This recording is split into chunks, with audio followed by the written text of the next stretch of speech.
द्वारिका नगरी का निर्माण हो चुका है और प्रभु श्री कृष्ण अपनी योग माया के द्वारा मथुरा के समस्त नागरिकों को, जो कि प्रभु श्री कृष्ण और श्री बलराम जी के साथ रहना चाहते थे, उनको द्वारिका नगरी में भेज दिया है।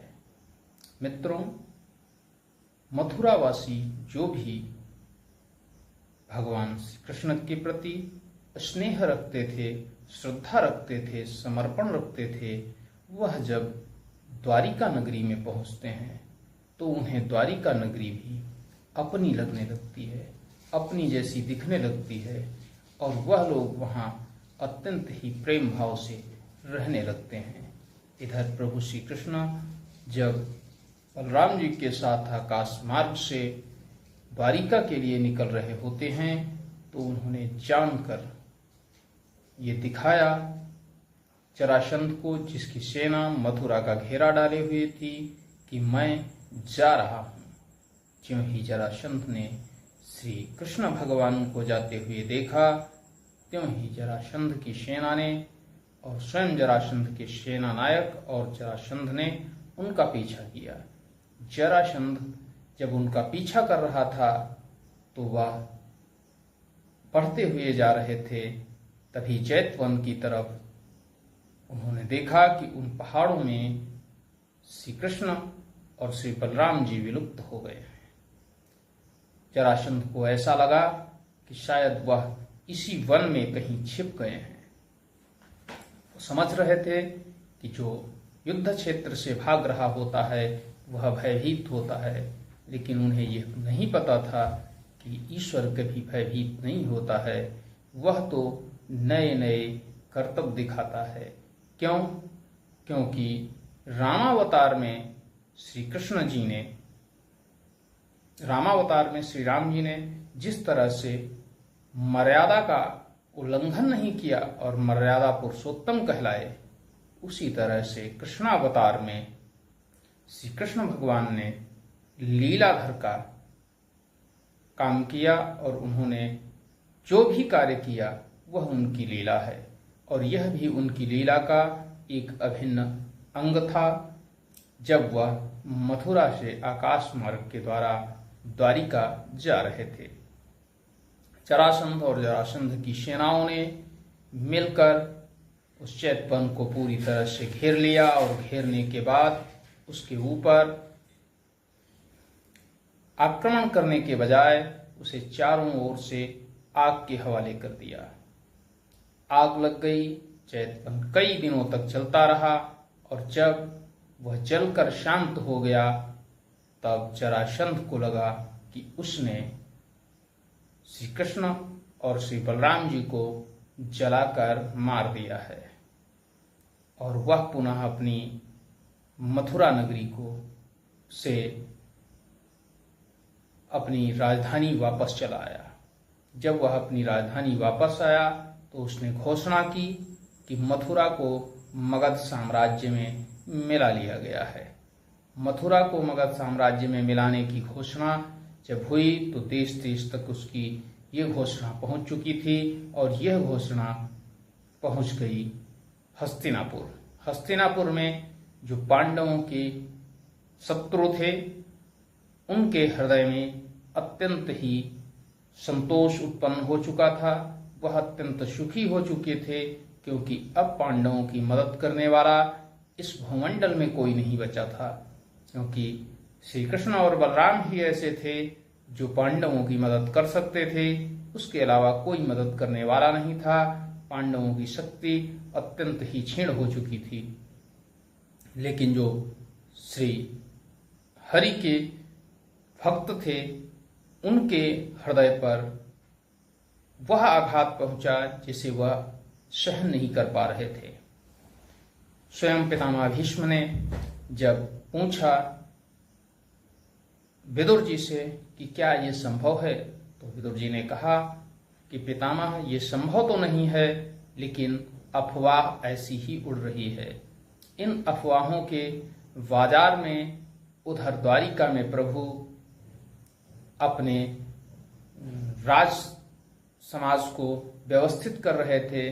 मथुरा नगरी को, जो कि अत्यंत ही सुंदर थी, उसको वह राजनैतिक भाषा और परिभाषा भी दे रहे थे।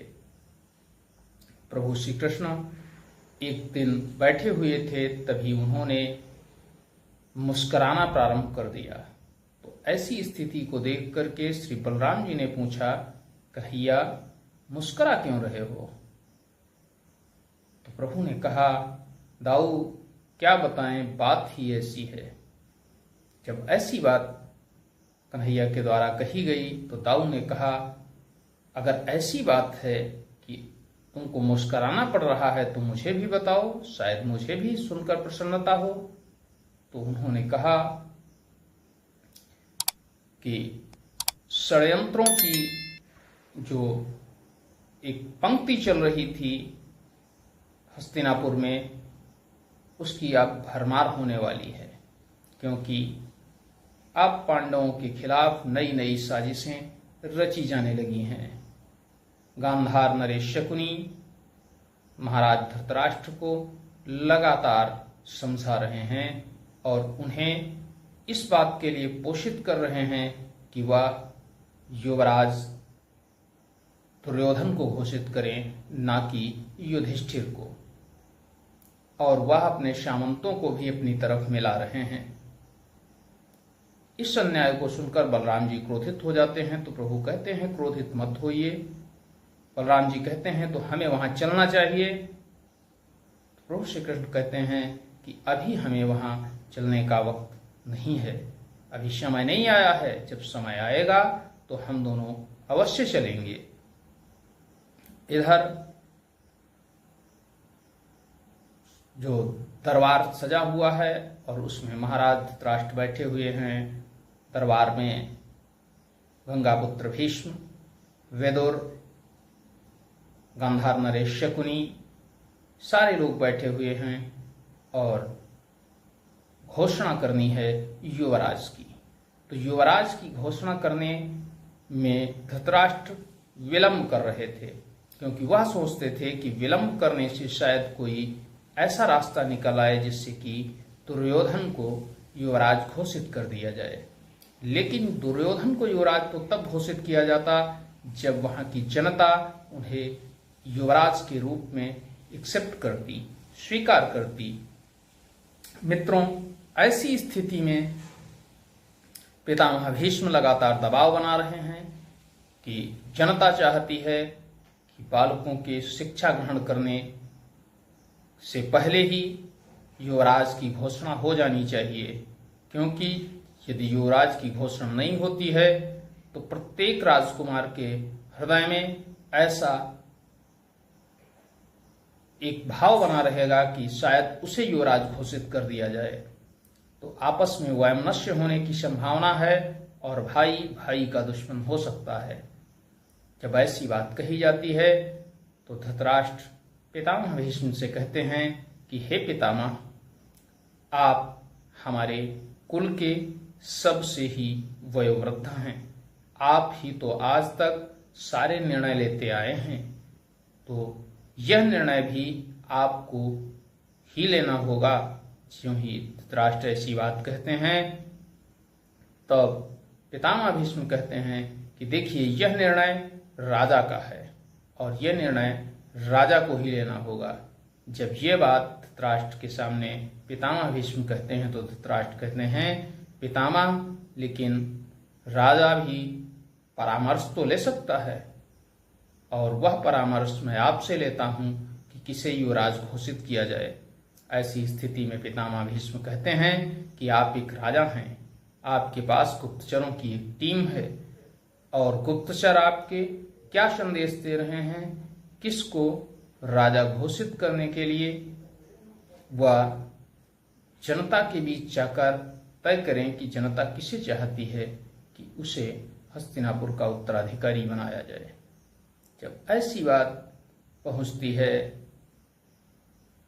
धृतराष्ट्र के पास गुप्तचरों के द्वारा, तो उन्हें ज्ञात होता है कि संपूर्ण जनता ये चाहती है कि युधिष्ठिर को युवराज बनाया जाए। युधिष्ठिर अत्यंत ही सौम्य स्वभाव के थे, मृदुभाषी थे तथा अत्यंत ही धैर्यवान थे, जबकि दुर्योधन कटुभाषी था, अहंकारी था, दंभी था, साथ ही साथ किसी भी व्यक्ति को वह सम्मान देना नहीं चाहता था। वह उसी को सम्मान देता था जिससे उसको लाभ होता था, और जो उसके स्वार्थ में सहयोग करने वाला नहीं होता था, दुर्योधन कभी उसे सम्मान नहीं देता था। ऐसी स्थिति में जनता यही चाहती थी कि उसका जो भावी राजा हो वह युधिष्ठिर हो। यही बात शकुनी और धृतराष्ट्र को परेशान कर रही थी, लेकिन महाराज होने के नाते धृतराष्ट्र के सामने एक बहुत बड़ी लक्ष्मण रेखा थी, क्योंकि जो न्याय के सिंहासन पर बैठता है उसे सत्य ही बोलना चाहिए और सत्य का ही अनुकरण करना चाहिए। भरी सभा में जब युवराज की घोषणा होनी है तब अपने अपने पक्ष रखे जाते हैं। इसी बीच उसमें से कुछ सामंत उठकर खड़े हो जाते हैं और वह कहते हैं कि मैं राजकुमार दुर्योधन को युवराज बनाने की मांग करता हूं। यदि वह युवराज नहीं बनेंगे तो समस्याएं विकट हो जाएंगी। धृतराष्ट्र कहते हैं, युवराज दुर्योधन के प्रति तुम्हारा जो प्रेम है और तुम्हारी जो दृढ़ इच्छा शक्ति है, मैं उसका सम्मान करता हूं, समर्पण भाव का सम्मान करता हूं। आप अपने स्थान पर बैठें। तब धृतराष्ट्र जी घोषित करते हैं युवराज की, और वो कहते हैं कि यहां सभा में बैठे हुए सामंतों के ओपिनियन से युवराज की घोषणा नहीं होगी, क्योंकि हम भरतवंशी हैं और भरतवंश में सदैव से ही जनता के मत को स्वीकार किया गया है, और हमारे गुप्तचरों के द्वारा जहां तक हमें सूचना मिली है उसके अनुसार समस्त प्रजाजन जिसे युवराज के रूप में चाहते हैं वह हैं पांडुपुत्र युधिष्ठिर, और आज से वह हस्तिनापुर के युवराज होंगे। ज्यों ही ऐसी घोषणा महाराज धृतराष्ट्र के द्वारा की जाती है, त्यों ही विदुर और पितामह भीष्म, गुरु द्रोणाचार्य, कृपाचार्य इत्यादि अत्यंत ही प्रसन्न हो जाते हैं। लेकिन शकुनी जैसे लोगों के सीने पर सांप लौट जाता है। वह क्रोधित होते हुए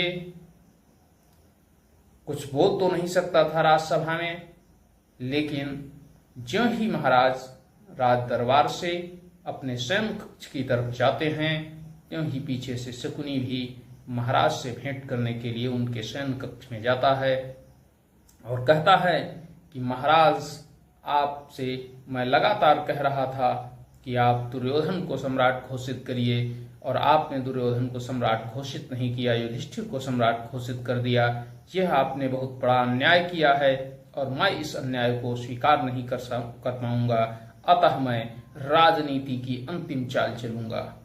ज्यों ही राजनीति की अंतिम चाल के बारे में शकुनी कहता है, त्यों ही महाराज धृतराष्ट्र भयभीत हो जाते हैं। भयभीत होने का कारण भी था क्योंकि अंतिम चाल का मतलब होता है जो भी कांटा बीच में आए उसे नष्ट कर दिया जाए, अर्थात युवराज युधिष्ठिर की मृत्यु का सामान जुटाना। जब ऐसी स्थिति धृतराष्ट्र के सामने आती है तो वो कहते हैं कि देखिए गंधार नरेश, इस तरह का कोई भी कार्य मत करना जिससे कि जीवन भर पछताना पड़े। लेकिन शकुनी उनकी बात नहीं मानता है और वहां से निकल जाता है।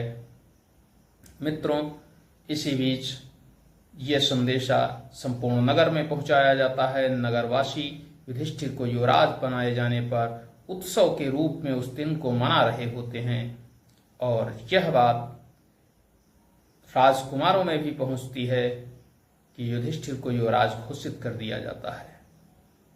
तो वहां जहां कौरव पक्ष की तरफ मातम छा जाता है, वहीं दूसरी तरफ पांडव भी इतने उत्साहित और प्रसन्न नहीं होते हैं, क्योंकि वह तो क्षमाक्षम रहते थे। उनके लिए दुख भी और सुख भी एक समान थे। दोनों में कोई विशेष अंतर नहीं था। हाँ, ये जरूर होता था कि जब कोई ऐसी बात आती थी तब वह थोड़ा सा प्रसन्न हो जाते थे, और जब दुख आता था तो थोड़ा सा मायूस। लेकिन वह जानते थे कि यह जीवन है और ये दोनों ही प्रक्रियाएं सतत चलने वाली हैं। मनुष्य के जीवन में कभी सुख आएगा, कभी दुख आएगा, और मनुष्य इनको रोक नहीं सकता है। ये विधाता की देन होती है, हमारे पूर्व जन्मों की कर्मों का फल होती है। अब जो कुछ हो रहा है वही सही हो रहा है, ऐसा उनकी माता कुंती ने स्वयं उन्हें सिखाया था। मित्रों, माता पिता के द्वारा दी जाने वाली सीख बालक के हृदय में सदैव के लिए, बालक के मन मस्तिष्क में सदैव के लिए निवास कर जाती है, और बालक उसी तरह का विचार करता है जैसा उसके माता पिता उसे बचपन में बताते हैं। मित्रों, आगे स्थिति भयावह होने वाली है, क्योंकि शकुनी एक नए षड्यंत्र की तैयारी कर रहा है, और वह षड्यंत्र मैं आपको अगली एपिसोड में बताऊंगा कि किस तरह से वह पांडवों को जलाकर मार देना चाहता है। तो उसके लिए वह योजनाबद्ध तरीके से काम कर रहा है, और क्या उसकी योजना सफल होगी या असफल, किस तरह से योजना बनाता है, कौन कौन योजना में शामिल होता है, इसके बारे में भी बताएंगे। लेकिन आज के लिए बस इतना ही। जय हिंद, जय भारत, नमस्कार।